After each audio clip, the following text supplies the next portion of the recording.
been seen? Has each of you seen everyone else, including the shyer people who are way down in their seats?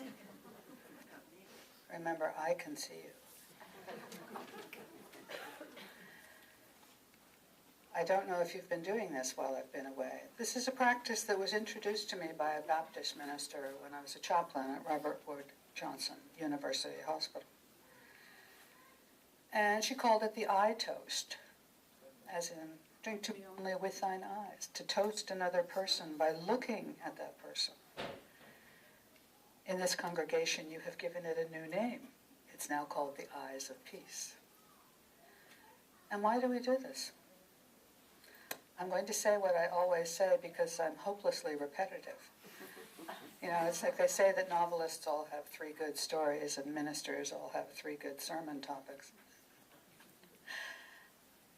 I ask you to do this because I believe that we come into communities of faith in order to be seen in ways that we are not seen in other settings, in order to allow ourselves to be vulnerable in ways that we would never dare be vulnerable in other places, to allow ourselves to learn to listen to one another, to speak truth to power, and to learn how to be transparent in our relations. This is especially important in congregational life. Honesty, transparency, being willing to share the hard truths, to put them on the table, to explore them, to turn them over and look at them, and to find ways to address them so that we can live together in community is a key behavior that we need to instill in congregational life.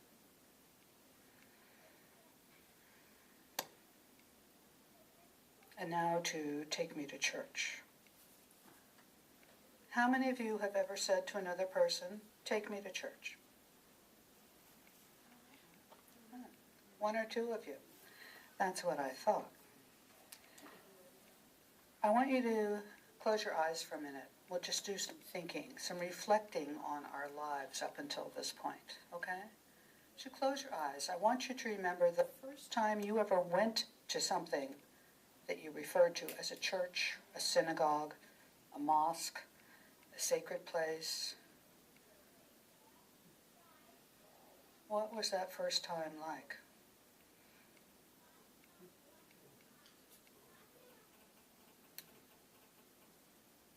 Do you remember how old you were? I was about 4 years old. I went into a building I'd never been in before, and I was totally mystified by what went on.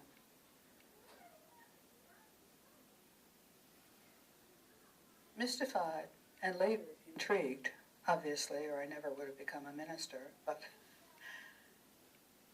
it's probably a long time ago for most of you. Now I want you to think about the first time you left a church, as in you left some religious tradition.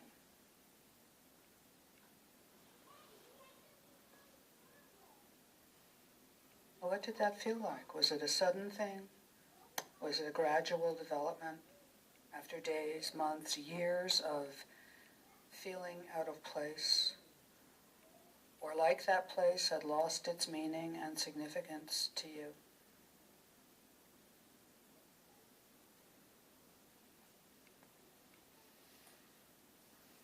Now I'd like you to think about how many times you've said to someone else, come to church with me, or come to temple with me, or come to the meeting house with me, or come to a shrine with me. Osher sings in his song that he's going to worship at the shrine of your lies. And I'm guessing that he's referring to the lies that he thinks are part of Catholicism. How many times have you said to someone else, come to church with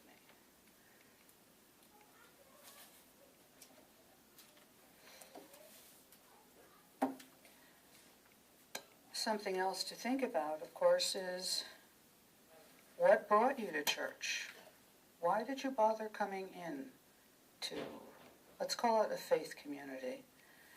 Words that are less dangerous for many of us, less negative, less fearful perhaps. What was it that brought you here?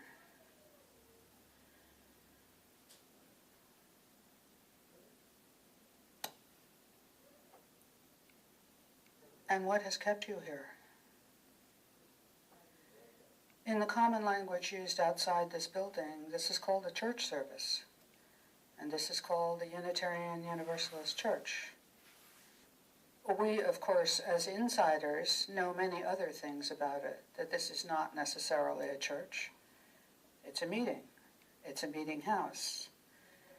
It's a program. We use a lot of different language to describe what we're doing when we come together. I looked up the word church in the dictionary, something I'm fond of doing when I have things I think are deep to say. And I discovered that there were 3 general meanings for this, and they're the same meanings that apply to synagogue in the Jewish tradition. A church is literally a building for public worship. Church is usually used to refer to Christian worship, synagogue to refer to Jewish worship. Both of those words also refer to the company of all those people in that particular place. The members who come to sit together constitute a church or a synagogue. It's also a word that refers to a service in a temple, a synagogue, or a church. And it often refers to ecclesiastical rather than secular authority. And this is a word that's really tied heavily to Catholicism and to the Eastern Orthodox Church.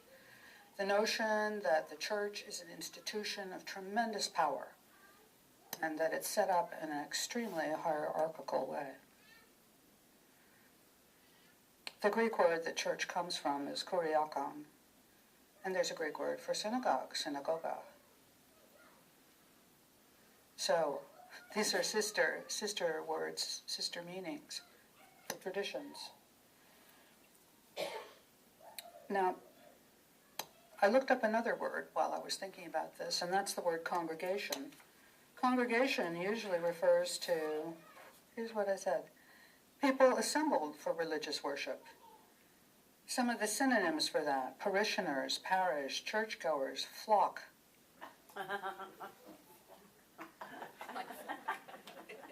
Flock. You are my flock. You are my people and the sheep of my pasture. Do you know that line? Stop it. Communicants, laity, brethren, membership, believers, fellowship. You know, I've heard Unitarian Universalist congregations described as groups of skeptics. Skeptics and seekers, and they are. Trying to explain to people who are not Unitarian Universalists what happens when we, quote-unquote, go to church often elicits hugely surprised faces. A week ago, 2 weeks ago, I was in a discussion group held by an Episcopal church. The meeting is called Suds and Skeptics because it meets in an Irish bar. And we were discussing the book Zealot, which is a book written by Reza Aslan, who, he was a Christian and converted to Islam.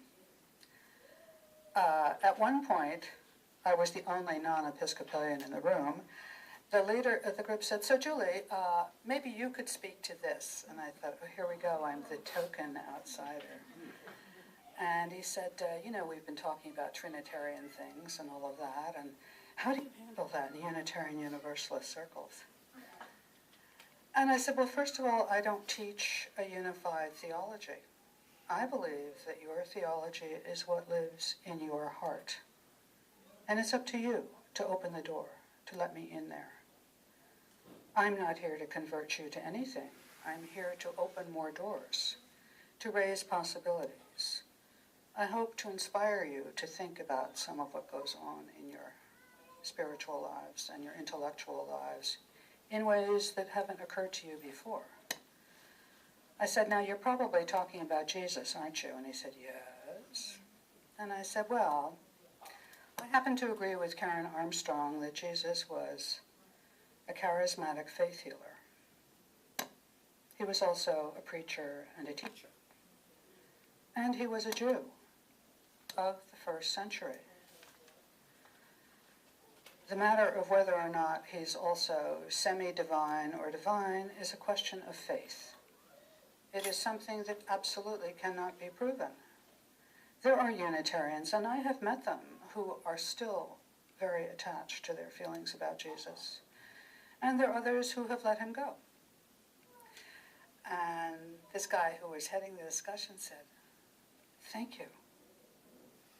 Thank you for clarifying that. I've never really understood how things go. He said, how do you preach? And I said, carefully.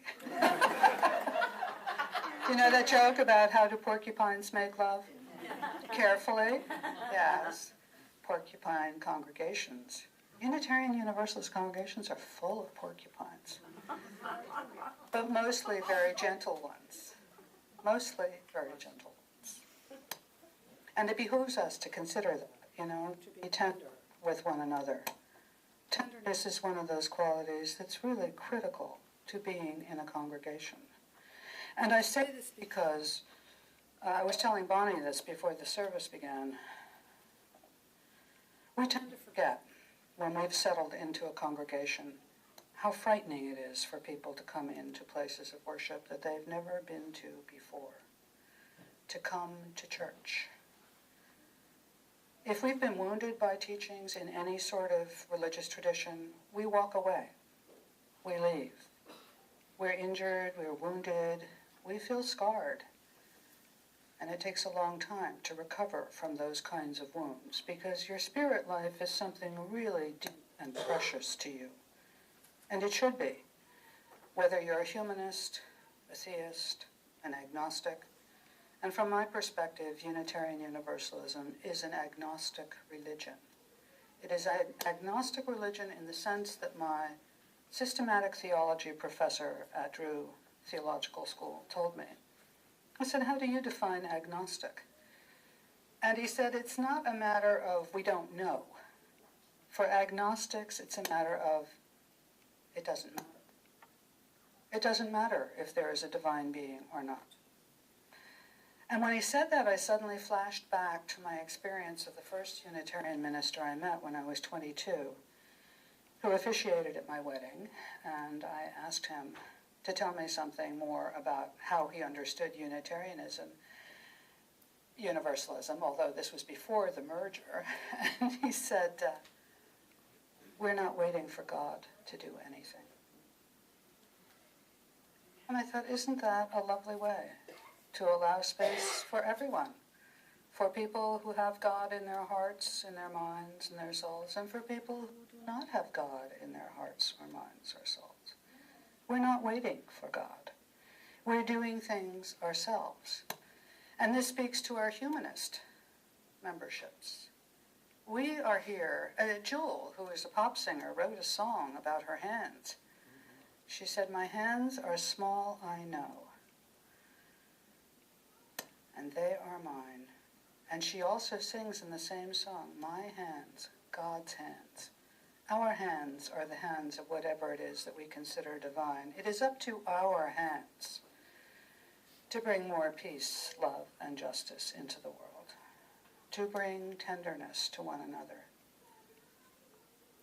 And I cannot emphasize this enough because of one of the reasons people come to this kind of a church. It's my considered opinion. It's only my opinion because I have freedom of the pulpit, and you, of course, have freedom of the pews. Do you remember what I said to you a while ago, that if you had criticisms about a sermon, that there's a rule? That I want you to tell me first 2 things you really liked about what I said before you say anything critical. Because ministers believe it or not, spend a lot of time thinking about what they're going to say. They spend a lot of time thinking about it. I don't say what I say up here lightly, and I don't write it anymore. I've discovered that I am a much better speaker when I just come before you and start talking, feeling what's going on in the room and sharing it with you. Because I want you to feel it, the way I feel you here. That these are my thoughts that come from my heart and from my life experience, just as your being here comes from something in your hearts and your life experiences. I believe that being in a community like this offers opportunities for affirmation, for confirmation, for contemplation, for illumination, for inspiration, for revelation in the sense of illumination, for transformation. And with regard to our children, because many of us come with children, or came ourselves as children, Unitarian Universalist congregations offer opportunities for education, civilization, and socialization. And what is it that keeps us here? I think that what keeps us here is having various needs met, and for discovering a kind of love and the possibility that we haven't felt before in other kinds of places. I want to read you a few things on the subject of coming to church. The first is a reading by Anne Lamott, whom some of you might know as the author of Bird by Bird and Operating Instructions. This is a reading from Traveling Mercies, a book that I am madly in love with. It's called Why I Make Sam Go to Church. Sam is her son. Before I read this, I'm going to tell you something about my daughter. Ministers' kids have a really hard time with clerical parents. Zoe used to go to coffee hour and stand at my side and hold my pants and say, "Can we go?"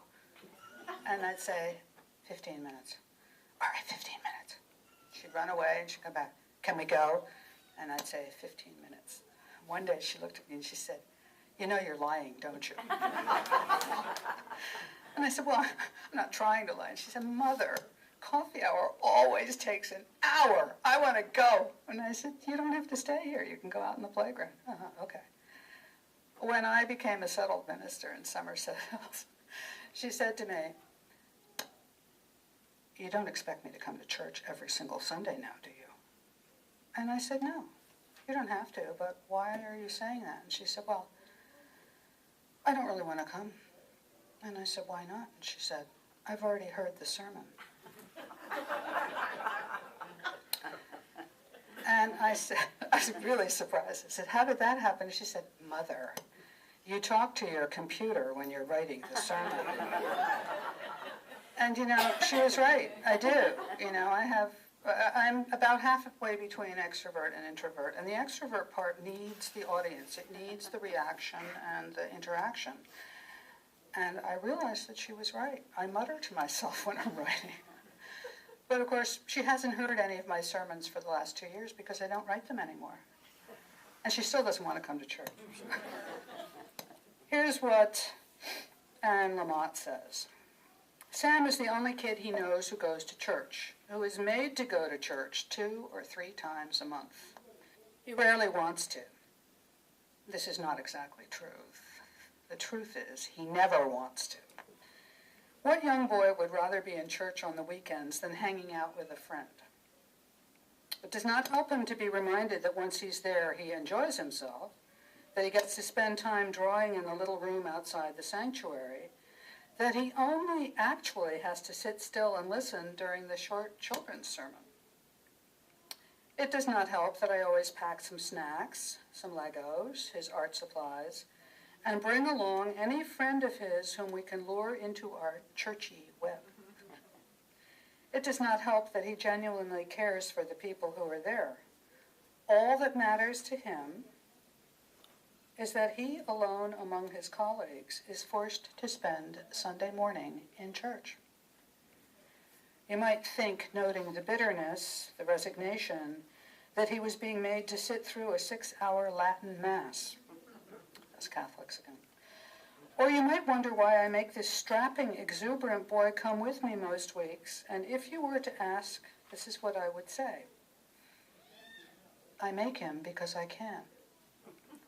I outweigh him by 75 pounds. But that's only part of it. The main reason is that I want to give him what I have found in the world, which is to say, a path and a little light to see by. Most of the people I know who have what I want, which is to say purpose, heart, balance, gratitude, and joy, are people with a deep sense of spirituality. They are people in community who pray or practice their faith. They are Buddhists, Jews, Christians, people banding together to work on themselves and for human rights. They follow a brighter light than the glimmer of their own candle. They are part of something beautiful. I saw something once from the Jewish Theological Seminary that said, a human life is like a single letter of the alphabet. It can be meaningless, or it can be part of a great meaning. Isn't that a wonderful thought? A human life is like a single letter of the alphabet. Our funky little church, and she's talking about a Presbyterian church that she belonged to, is filled with people who are working for peace and freedom, who are out there on the streets and inside praying, and they are home writing letters. And they are at the shelters with giant platters of food. When I was at my rope, the end of my rope, the people at St. Andrew Presbyterian tied a knot in it for me, and they helped me to hold on. The church became my home in the old meaning of home, the one that Robert Frost uses, that it's where when you show up, they have to let you in. They let me in, and they even said, you come back now.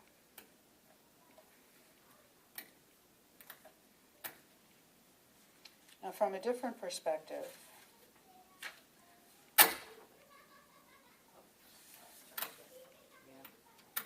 some words from A. Powell Davies.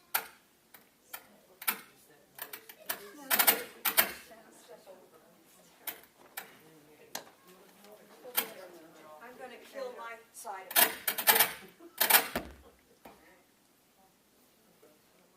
Thank you. This is from a meditation by A. Powell Davies. Is it still on? No, it's off. No, it's off. The whole thing is off. The power's Everything's on. Davies was a Unitarian minister who died in 1957.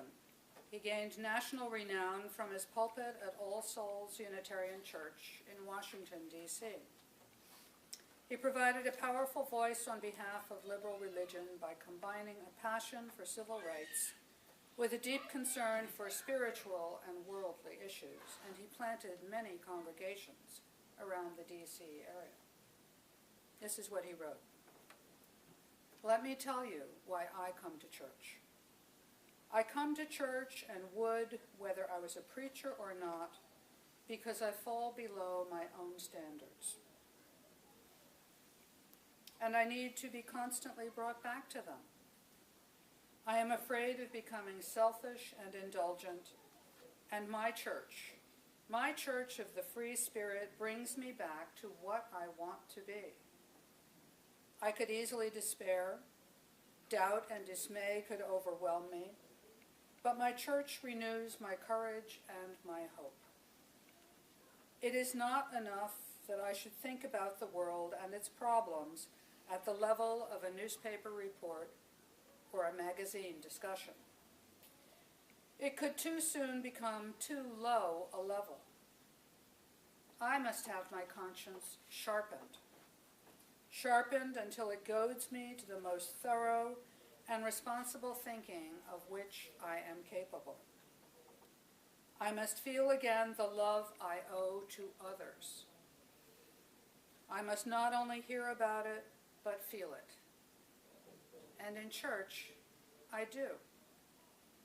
I am brought toward my best, in every way toward my best.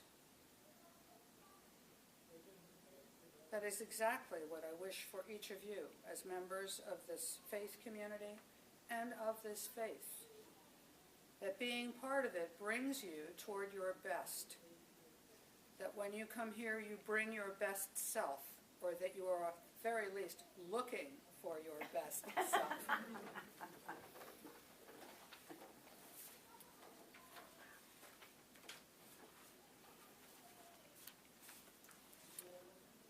And now I'd like to close with this reading called Prayer for this Church by Nancy Schaffer, another Unitarian Universalist minister. May each one among us have skin that longs to touch other skin, fingertips that long for other fingertips, or whole hands, or even arms, bodies that want to stand next to other bodies, not alone while singing and bending or stirring the soup. May ones whose skin doesn't cry out for other skin wish that it did, and so teach it, so that no one stands alone and no one aches and does not say so. May our doors be so open that it is drafty inside. And it is drafty today. And people sometimes shout because noises outside can also come within. May those who are sheltered here sometimes cry all at once, letting tear water clean what words by themselves cannot. In silent times, may everyone present hear everyone else breathing. And may they know that this is not separate from how the world breathes all night long. May we always have enough room for those many who want to come in. May those who cherish this place be so glad they cannot stop speaking, stop asking, and may that crowding itself be a sign of gladness as we keep adding rooms. May we notice each new one and invite him or her to stay. May our list of names for the holy not ever be finished. And may we hear God chuckling with us as we find still more names for that which is holy.